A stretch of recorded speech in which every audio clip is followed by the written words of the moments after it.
Hirohiko, my beloved baby boy, please live! What's up, guys? That guy with a pencil here. Fun fact, I do mean to have it on me and keep it on me at all times. Another fun fact. Is this 0-3? Is this 0-3? Because he lost the first time against Chihiro. He lost again against Chihiro. And now he lost to Samura. Outside of random fodder or his backstory, has Hirohiko caught a single W? Like a singular one against anybody relevant, like anyone with a name, essentially. I know he got that one guy, the one guy with the one hand style when he was first figuring out freedom and wielding his sword. That was the one guy he got, but like that's a random. That's a random. Like sure, he got a name, he got a backstory, but he was digidestined. Like that doesn't count. Is Hirohiko a fraud? I mean, maybe it's just though notably, I've seen an uprising of sorts of Hirohiko fans. It seems like I'm not the only one who loves our glorious baby boy, but like, man, dog, it's like a struggle defending him. Like it's a struggle, yo. It's a struggle. And it's a struggle I'm willing to fight. You know, I'm willing to put my dukes up for my boy, but like it's getting bad. Hirohiko, how many days has it been? How many days has it been since you got a dub against a relevant character? Oh wait, infinite days because it never happened. And he's somehow gonna escape. Like notably, I still, contrary to Kagurabachi's tendency for slaughtering amazing villains, like Sojo slaughtered. What is his name? What is his name? Head of the Sazanami clan. Kyora? Was it Kyora? I think it was Kyora. Kyora slaughtered. Like we are just running through villains. We seem to be like the Hishaku. That seems to be a number that cannot fade just yet. We've run into multiple members of the Hishaku so far. Not a single one of them has been boomed just yet. So like, I assume Hirohiko's gonna live. But at this point, it's kind of just a life of pain. It's a life of just it's Kyora Sazanami. I don't know why I was struggling to remember his name, but it just is a life of pain and agony for bro. Like, how is this happening? And now he may lose Kumayuri. Samura just picked it up, and unless this is going to be revealed to be some sort of illusion, I have no. He's at least saying, I can't move my body in his head, bro. He's cooked. He lost Kumayuri. And we know, even if they do have another enchanted blade, which I think they do. I think they do have other enchanted blades, I think. Yeah, they do. He can't wield it, because he's already contracted to Kumayuri. And like the question, will he even be able to get his arm back this time? Like notably, he had his arms back because Chihiro was taken by Hakuri, and then presumably Todo showed up with the one guy with the high mask, and he was able to stitch his arms back on. But like Kumayuri was picked up, and I'm assuming his arm is a lost cause too. So is Hirohiko cooked? He can't be. That's the thing. He can't be. We're gonna boom Hirohiko this easily. Like it wasn't even a Chihiro. That's the big reason why I'm confident Hirohiko's gonna survive, because it wasn't Chihiro who took him out. It was just Samura. And, like, that would be a good subversion. I definitely say Kagurabachi has been a subversion of a lot of your typical shonen tropes, or just very, very good versions of shonen tropes. But, like, booming what I presume is the main rival with a side character is kind of crazy. But let's see. Let's always do more time. Let's hop right into chapter 78 of Kagurabachi, which is known as Switch. I can't move my body. He's a full-grown man, right? Like, I can say he's a full-grown man. Crying full-grown tears as a full. Well, then again, he did just have his arm sliced off, and like the apex of his efforts completely denied. But at the same time, right? Hirohiko, dog. Hirohiko. I know you're a prodigy. I know you've been built like that. But why on earth did you think you could take down Samura? Like your dad, not dad, literally said, hey, this guy's like our ultimate trump card, and he could viciously body bag us at any time. Thank the heavens I made this pinky promise with bro, and it's like a binding vow. This man cannot harm us. Thank them. You really thought on your what? Second real use of Kumayuri, and realistically your first real use against anyone, you were going to be one of the sword masters who's wielded their blade for how long? I know he's a bit rusty, but like... And like, don't get me wrong, I'm all for confidence. I'm all for a little bit of delusion. Hold on a second. Why is my hair looking like this? I ain't even got them. Hold on, let me just... Yeah, that's the wrong side. Yeah, there we go. Let's see if we can... The hairline, I'm gonna get a cut soon enough, but don't worry, your boy's looking a little bit rough on camera. Hold on, let me brush the beard. But essentially, I respect confidence and all that. Don't get me wrong. Completely and absolutely, but... there's levels of delusion that you shouldn't reach. But at the same time, I low-key feel like this is all according to Yoda's plan, especially considering last chapter literally ended with Yoda being like, oh, well, Owl's gone. Guess Hirohiko stalled him enough. Let's attack him. Let's get the Shinji. So, like, I'm betting Yoda was even like, yeah, he's gonna fumble the bag. But losing Kumiyuri is kind of a big loss. So I'm interested to see how they're gonna compensate for that. Or if they lose Kumiyuri, let's see. Now then, it's no surprise that Hirohiko can move. Using a super powerful move is exhausting. It'll deplete your physical and spiritual energy. That's normal. What's abnormal is Mr. Samura. Yeah. I mean, like, you gotta think about it. And we've been talking about this before, but he was maintaining the owl for multiple days at a time all over the nation. He didn't just have 1 owl, 2 owl, 3 owl, 4. He had like it's essentially nationwide coverage, all right? And he's been teleporting, he's been healing. We know at least for the healing ability, Suzaku, that was, apparently it's fueled by wounds, right? Like ultimately, you know how the phoenix rises from the ashes? The ashes in this case are the wounds that Samura takes. Those wounds are the fuel for the flame. So I get why he would essentially have like an infinite regeneration loop, as long as he can space out the wounds enough and then use that as fuel to restore regeneration. But specifically for a spiritual energy pool, unless he's like a Satoru Gojo type or Ryomen Suguna type, where he's just refined his technique so well because he's had so much experience with the blade that it doesn't even take that much energy to operate. I have no idea how he's not run out of spirit energy. He doesn't even seem tired. Like, notably, unless I'm mistaken, we haven't even, outside of the times when he was, like, worried about Iori, we haven't even seen a sweat drop from this man. He's not fatigued in the slightest. Let's see. What's abnormal is Mr. Samura. He completely nullified Hirohiko's all-out move. Plus, he's been, yeah, see? There we go. Plus, he's been sustaining the owl throughout Japan for days. Despite all that, he still isn't even winded. So there's gotta be something behind that. It is either truly just a mastery thing, where like he is just so built like that after years upon years of experience. Then again though, it really is hard to tell because we just haven't gotten enough detail, unless I'm mistaken. Actually, no, I think we do know how long the war lasted, but I'm forgetting that off the top of my head. But essentially, I don't really think they used the Enchanted Blade for that long. But at the same time, considering the world of the Enchanted Blade essentially forms itself to its wielder and their mindset, any level of experience with it is probably more than enough. And once again, Hirohiko is a super prodigy, but also Samura presumably is a super prodigy. So if Hirohiko is able to do something as crazy as destroying the entire building with Kumiguri on his second time actually using it, and his first time actually using play, then I'm not shocked that Samura, who had probably at least, I think the war lasted for at least a year, like, I know it lasted at least multiple months. Samura with that much experience probably does have just insane stem and insane understanding and a high level of efficiency, if I had to hazard a guess. Or maybe the abilities of Suzaku, or no, of Tobimune are just relatively low cost. Like, notably, when we look at Kumayuri and its abilities, it has to manipulate other things, right?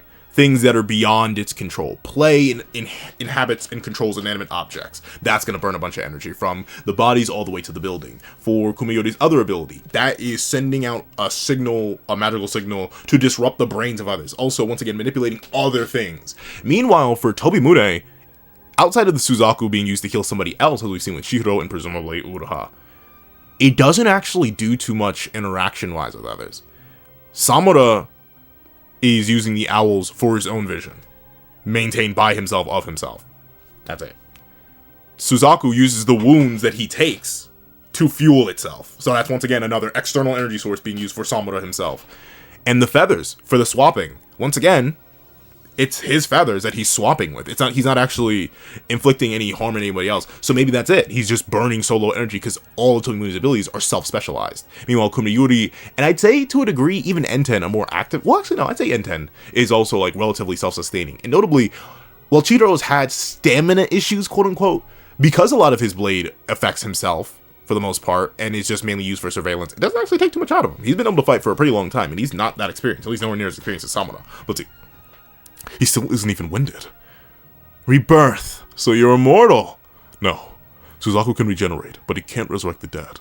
It consumes tremendous energy. If you keep getting wounded and rely on constant regeneration, it'll deplete your spirit energy and collapse. Regeneration is limited. Okay, interesting. So it still does consume tremendous energy, even though it uses the wounds as fuel. But then again, maybe Chihiro just doesn't understand it, or...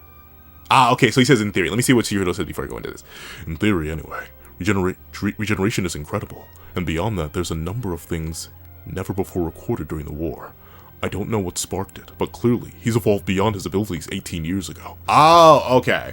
So there's an once again, I'm assuming it has something to do with his shift of perspective on his fellow blade wielders, the nature of the enchanted blades, and also probably his daughter's memory. Well, even just having a daughter and bonding with her, though, all those things probably buffed and shifted his perspective. And since we know, it was explained when Hirohiko was first using the Kumiyuri, your perspective matters a whole lot. Obviously, the abilities have a base template, but you can customize that base template based on your mentality. The inner world of the blade does reflect the mind and mentality of the user, so someone who likely went underneath a massive perspective change from where he was 18 years ago has probably found another way to fuel regeneration. Once again, if we go with the narrator statement from before, wounds. Because notably, Chihiro doesn't make that same connection here. Suzaku can regenerate, but it can't resurrect the dead, and it consumes tremendous energy. If you keep getting wounded and relying on constant regeneration, you'll deplete your spirit energy and collapse. So Chihiro believes the regeneration is fueled by one's own spirit energy, while previously, it seems like, at least according to that narrator, unless, who knows, I may have misunderstood it, but I believe the narrator said,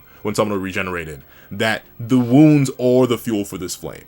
So, Samura, essentially, if I had to hazard a guess, what happened before, Samura did view the regeneration as something he had to fuel himself through his own spirit energy, but now, through a shift in perspective, Samura views the wounds as penance, and he pays that penance and the pain that comes with that, and the damage that takes, the energy that is lost when something stabs through him or he takes damage, and then he turns that energy into healing energy. Once again, like tinder for a fire that he regenerates with.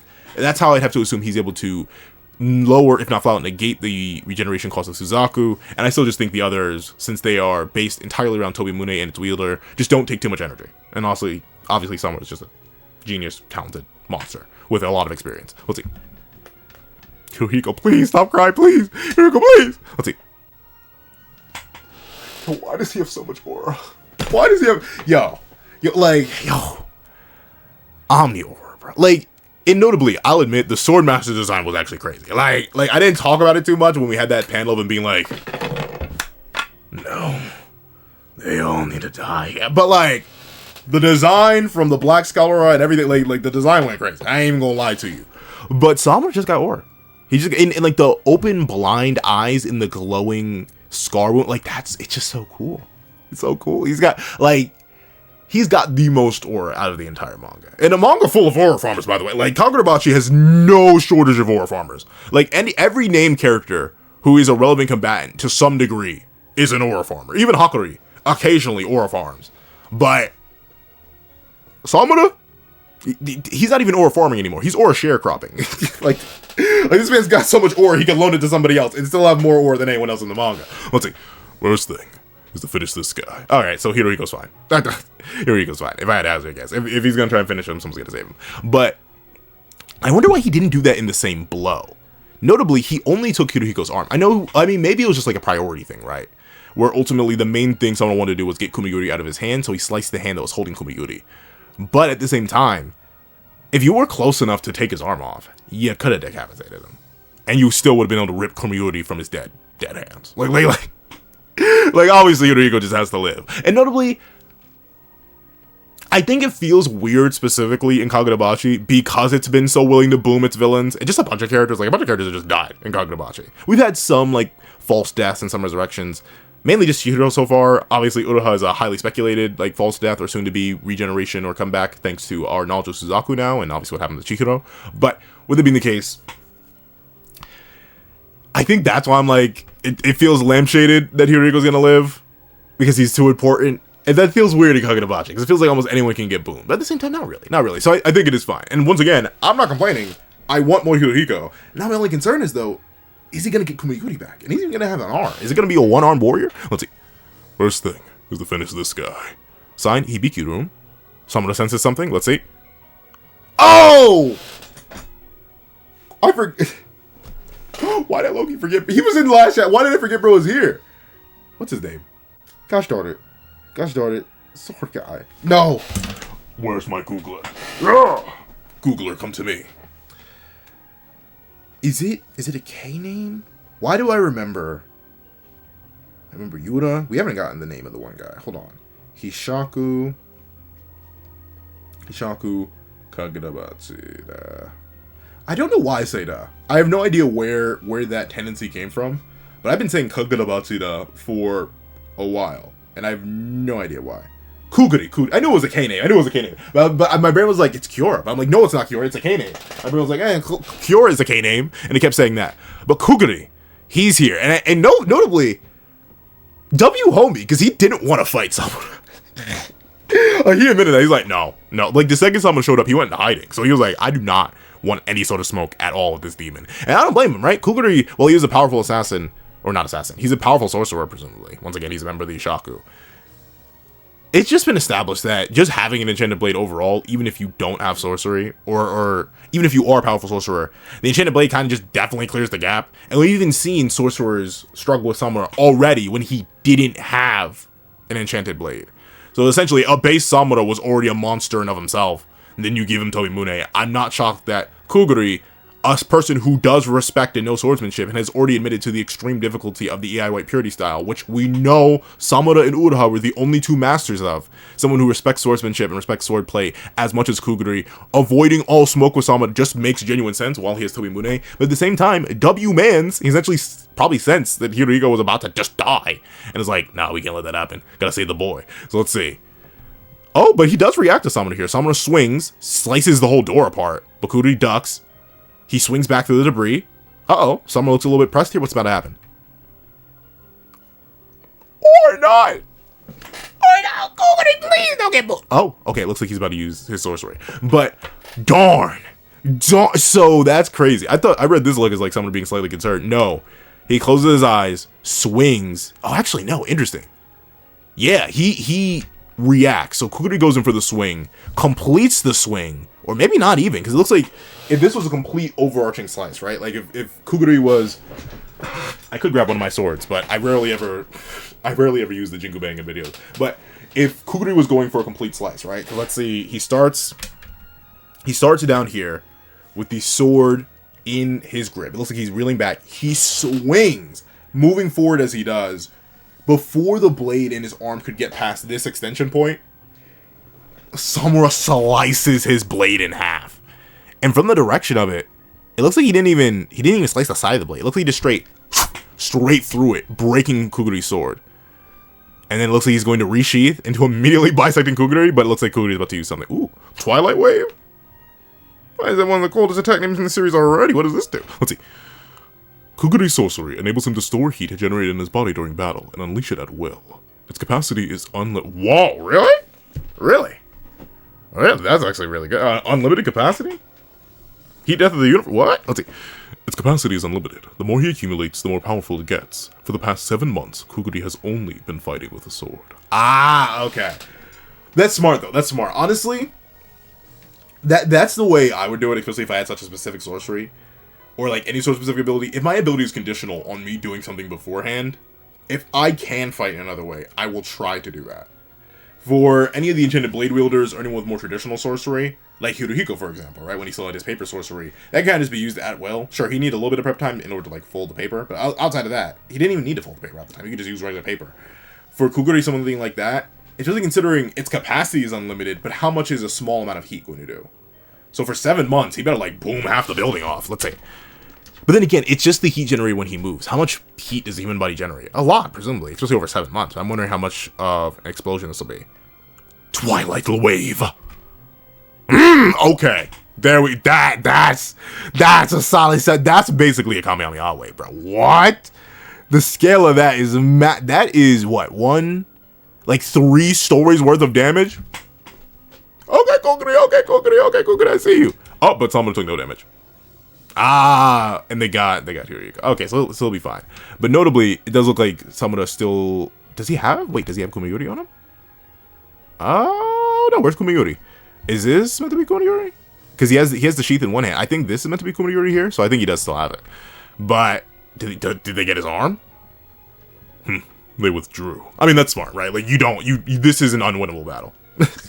Samura is one of those opponents where you're like, I feel like everyone who's played a video game with an unwinnable battle can almost instantaneously tell when one is coming up. Where you're like, unless you're playing a Souls-like. If it's a Souls-like, there's a 50-50 shot that unwinnable battle, quote-unquote, is just really, really hard and you gotta fight through it. But, specifically, sorry, since I have the Jingu Bang in hand, I'm having a flashback. When I first played Black Myth Wukong, I played it nothing. I didn't do any research, I didn't watch any of the trailers. So when I got like through a majority, I think about halfway through the first level, the first chapter, I ran into, I haven't played it in a while, I forget what it's called. I was watching a whole bunch of lore videos on it too. The big blue baby man. I was so confident I was gonna beat him eventually. I was like, I will beat you. Like there's no shadow in my mind. I just threw myself against that wall. But I suck at video games. So like it was really, really rough. I played over and over and over. But I think I ended up giving up. And I was like, I'll come back to you. And then I scurried all the way off. And I'm glad I didn't discover the secret area when I did.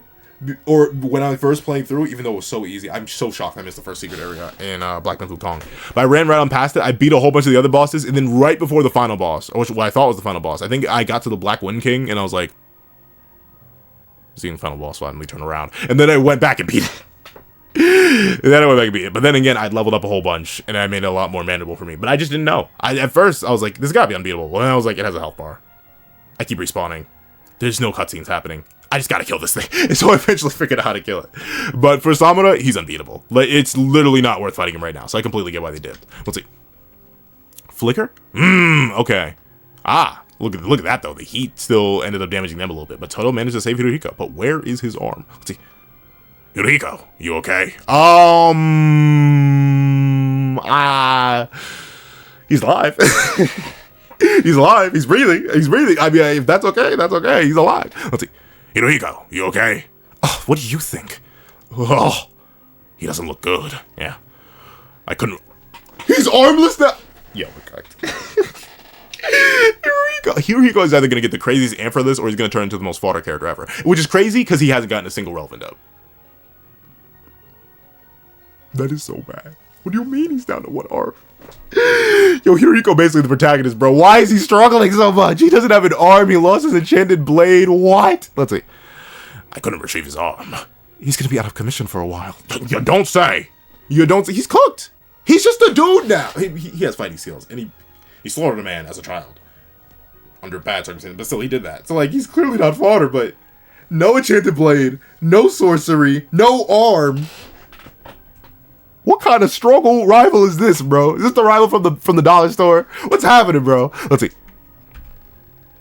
Oh, the Kumeyuri 2. Okay, so he never picked up the Kumeyuri, but he kept the foot on it, right? Just to make sure it didn't get taken. The Kumeyuri 2. And we didn't get the daughter. This was a major defeat. He's lucky he survived. I'm amazed he managed to distract that beast for a split second. Yeah. Yeah. Then again, you know what? I do like that. I like that Samura is being portrayed as the strongest, and essentially he is just a raid boss. Like, you don't fight him right now. Ultimately, both Hirohiko and, well, not Hirohiko and the Ishaku, and also Chihiro's group, no, we can't fight him right now. Like it's literally not feasible. Sometimes narratives will set up a character like that, and they'll fight him anyway. And somehow they'll win, like, the power of friendship or what. No. Samura's just so cracked, where every single other group that's not Samura is like, we can't win. It's literally not even worth fighting him. Just vacate the premises. Let's see. Oh, but still, that cost Kuguri 7 months of build-up. Like, he's not going to have a viable attack for a while now. So Kuguri got drastically debuffed. Let's see. Yeah, but now that our pact with someone is finished, we have 0 cards to play.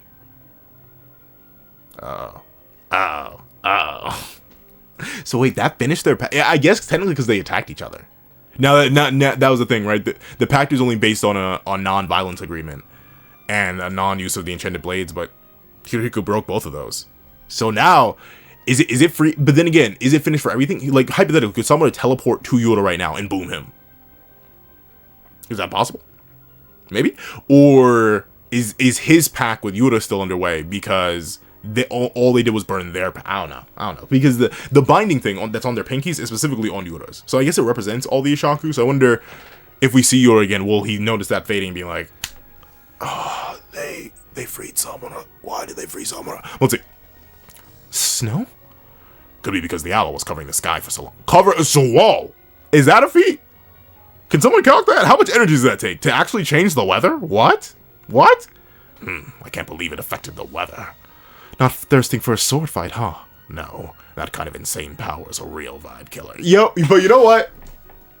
He low-key right, though. Not even like in the sword fight sense, I don't sword fight, but like, whenever I'm in something, it's the flow state again, right? Where like, you don't want no challenge, but you also don't want too much challenge. Like, if I'm locking in against somebody and it's just doing nothing and I'm still getting steamrolled, I'm like, all right, fine. All right, like admittedly, I don't like giving up, but I'm able to tell when I'm outmatched, and it really isn't fun. And ultimately, Kuguri knows this is not a fight. This is not a sword fight. And plus, Samura is not like there to spar. He's there to kill them.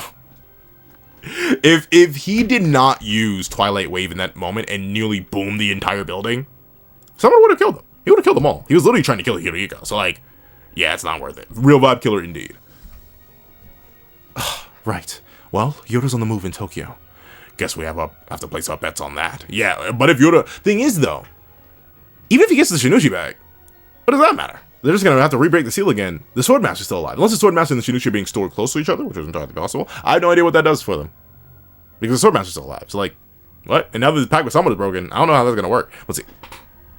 We'll have to place our bets on that. We can't fight a beast like that head on. It's impossible. Oh, wait, Hirohiko, what? Kill me. Those eyes. What? Those eyes. He feels nothing for me. Not even hatred. That's crazy. That's crazy. That's crazy. Yo, he's literally spazzy. But you know, I get that, right? It is real, especially, and notably, I can't fully relate to it, but I can understand it. When you, like, dedicate yourself to something, especially when it's related to somebody else. Like, obviously, personal goals are personal goals. Like, I have personal goals that I try to reach. Whenever I do reach them, I'm like, yeah, satisfaction. But when I fail to reach them, I'm like, no, but I can keep trying. It's just relevant to me. But Hirohiko, someone who struggled so heavily with connection, finally finding somebody he believes he can relate to, and that person not caring at all. Like, and notably, I do believe eyes are the windows to the soul, but I don't think, like, you can look at someone's eyes and tell how they feel about you. But there have been moments where, like, I've tried my darndest to either not even be acknowledged, but just to surpass somebody or even reach their level. And you can tell when especially if you fail to reach that point, and you see them and you realize you weren't even like a speck. You were not a thought on their radar. It does hurt a lot. Where you're like, oh, I wasn't even in consideration for the competition. Wow, that actually that'll stab your heart. And obviously for Hirohiko, who's been lonely all this time, yeah, I bet it does break him. Especially now, he gambled everything on the hope of reaching Chihiro, and he didn't. Nowhere near. Chihiro still couldn't care less at all. Nothing. He's a person who cut down because he had the Kumiyuri, and now that he doesn't have that, he's literally worthless to Chihiro. That's crazy. Let's see. Oh, and we're just gonna cut away? Darn. Big rips to my boy Hirohiko, dog. He be struggling. Let's see. Chihiro, why? Why did you wield the enchanted blade again? Oh, interesting. So Samura's not gonna immediately go after them or attack Chihiro. He's still asking questions. Well, I've learned everything. I should not make Chihiro's voice this deep, but I'm gonna stick with it for now. I've learned everything about the malediction and the Swordmaster's crime. Ah, okay. So interesting though. He doesn't go immediately for the daughter here. He is being genuine with someone where he's like, I know why you're doing this. I get it too. So, especially now that he knows that they can be resurrected, I wonder if he's gonna be more in line with Samura now. I wonder if Samura's even gonna like attack him at this point. He's like, you did help me save my daughter. Let's see. Huh? That fool Shiba. Listen, that was the Swordmaster's doing. Your dad was only responsible for creating the weapons. He was just a hero who did everything he could for his country. That's the thing, right? We already had that debate. It was the first arc of Kagurabachi. That debate of legacy and what you leave behind, what it means, the interpretation of legacy, essentially. That was the basis of Kagurabachi. That's what Sojo and Chihiro were fighting about. That was the ideological battle. What do the enchanted blades mean? What they were meant to be? I'm lagging horrifically. Hello. We're gonna undo the lag right now.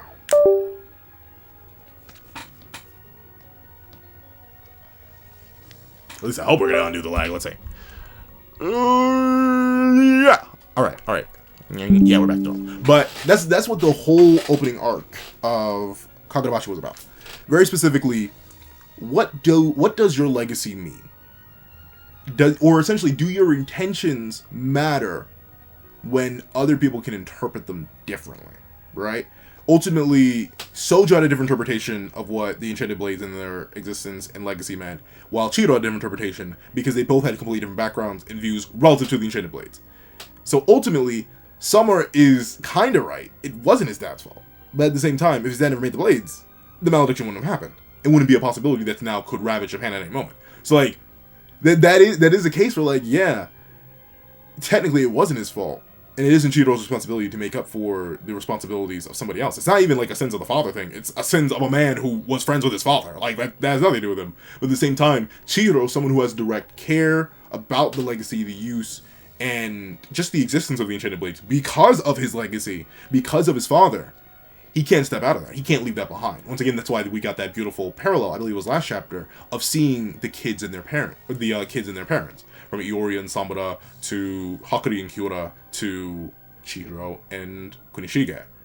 So I get both sides of this here, and I get why Samura very specifically is like, I just don't want to put this on this kid or any of the kids. Like, it's not their fault. But at the same time, it's that freedom, and that's why I think ultimately Sojo taught Chihiro, even if Chihiro will never admit it.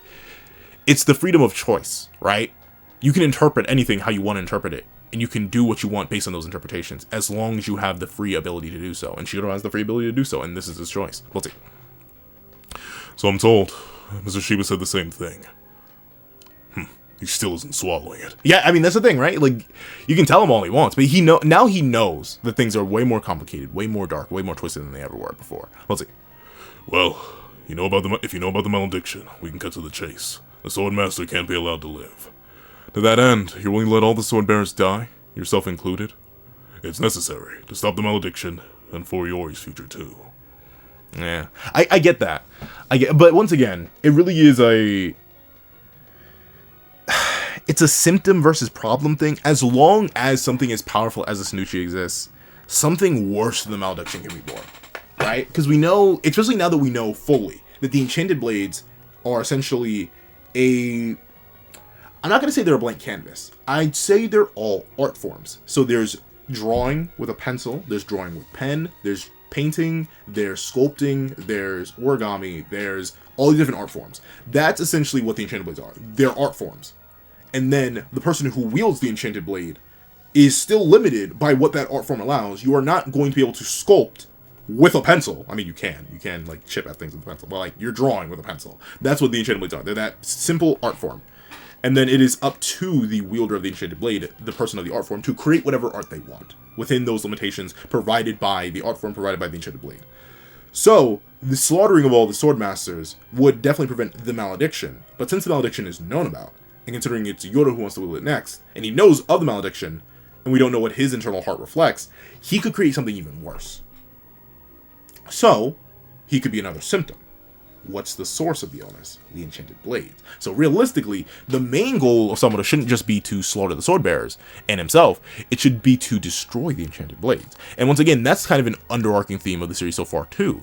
Remember, Cloud Gouger's dead, like destroyed. And it seems like Enten was able to do that. So it seems like it may be Chihiro's role to destroy his father's legacy and destroy his father's work in order to prevent everything from falling apart. Because these things are weapons of mass destruction. But at the same time, I get why they want to keep, like that, and that's what I like about Kagurabachi. There is so many like moral implications and questions that simply exist because of the Enchanted Blades in their nature. Let's see. Stop the malediction, and for Yori's future too. If you stand in my way, I'll cut you down. Again. But you know what?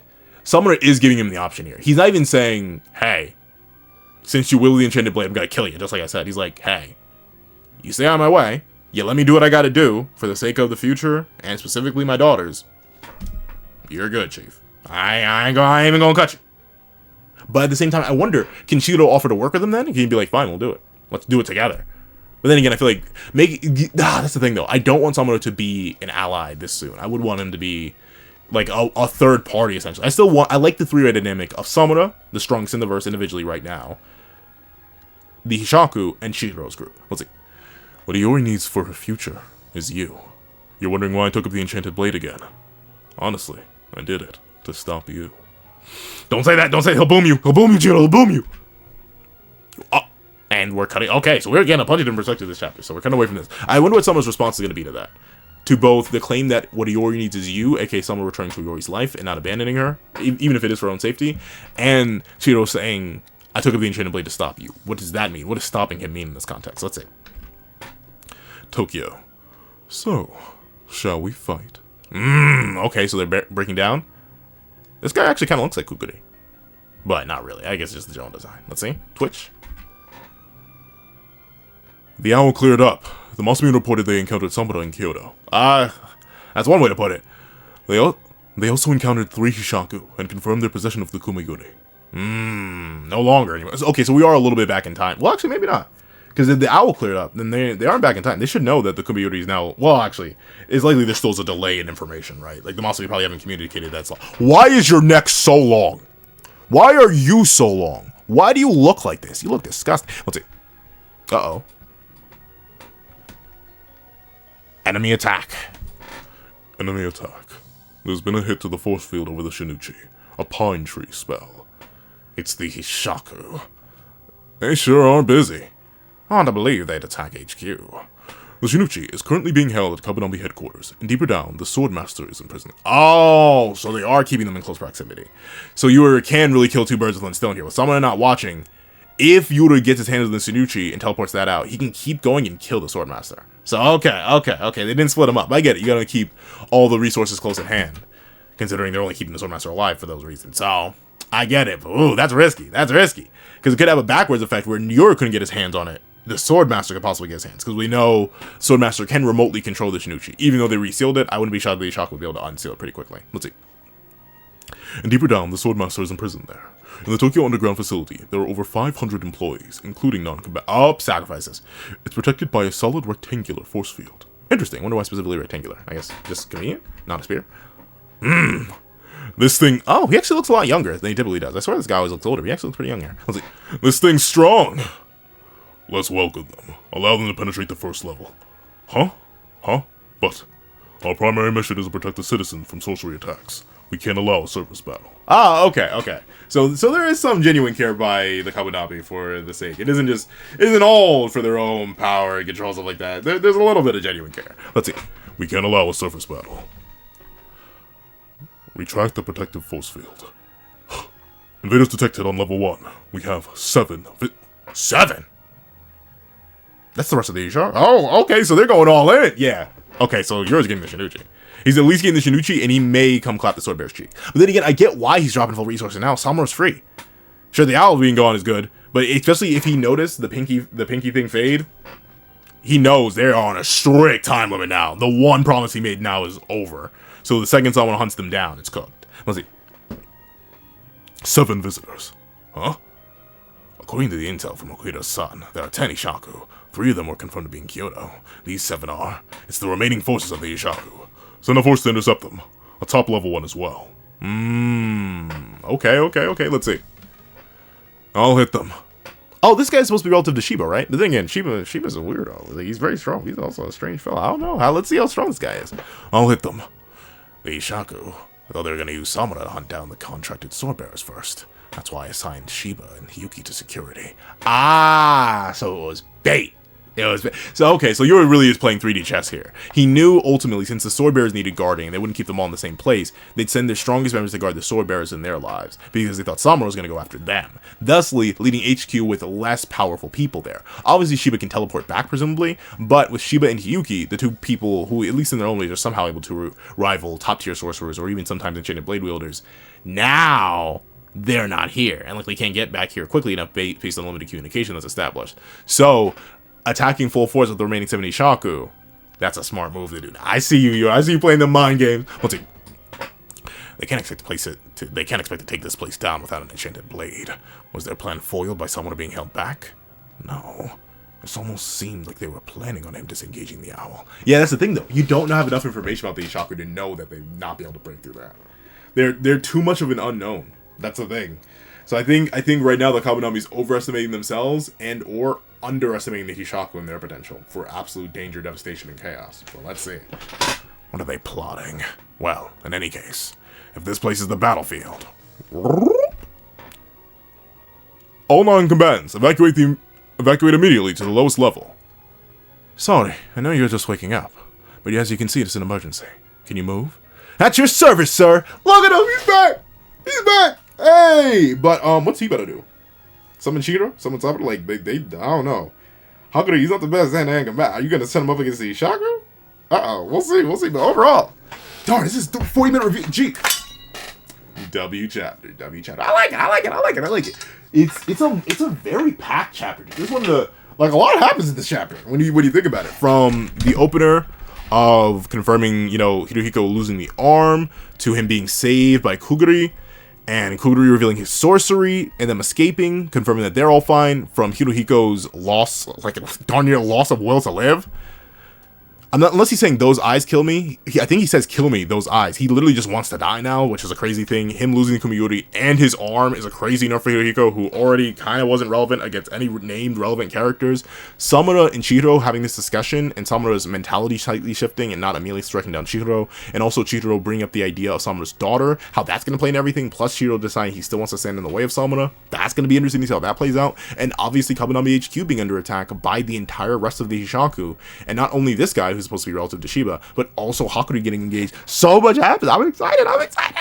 But if you meant all the way to in this video, please leave back to base in the comment section down below. I'd like to thank you so much for watching. Please remember to leave a like, share, comment, and subscribe. Make sure to notification post so you don't miss out on any videos that come to the channel. Also, you don't have a page down below, or you can support me for as low as $1. Get them on, the things like exclusive videos, early content, and more. Also, now become a member of the channel for as low as $3 a month to get the same perks and more. So those perks include the live reactions here this season I have to review, ad reactions of all my videos, and if you become a $20 patron or a $25 member, you can order whatever review you want. Also, the link to my co-fan in the description down below. You can drop 5 beans for a short video, no beans for a long video, or any beans at all. Any support is always really appreciated. Now, I'd like to thank you so much for watching once again, and I hope you guys have a wonderful day.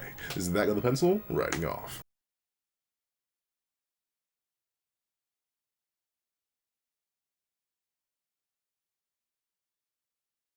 I'd like to thank you to our sketch tier members: Eternal Flame, Red Wolf 4765, Astro, Super Flame Zero, Glacier XZ, Zara, Brandon Payne, J2MA, Gyomi, Yuki Ally, Buddha Uda, Azo 2404, Planet Crone, G Prosper, Nevis 97, and Ollie. I'd like to give a big old thank you to our line art tier patrons: Sean, Nirvana Igneel, Midnight Lord 21, Kevin Encarnacion, and A+A. And I'd like to give a big old thank you to our Inc. tier members: Fine, Austin Wimberly, Euchia, Carlo Alaimo, and Grim. And then I'd like to give a big old hefty thank you to our digital art tier members: J Warrior and AZ Void. And then I'd like to give a big old thank you to our colored art tier patrons: Wakimunos and Wakimunos. And then I'd finally like to give a giga super duper kidney sacrificing thank you to our ultimate, that guy with a heart on the horizon, Calvin Elder.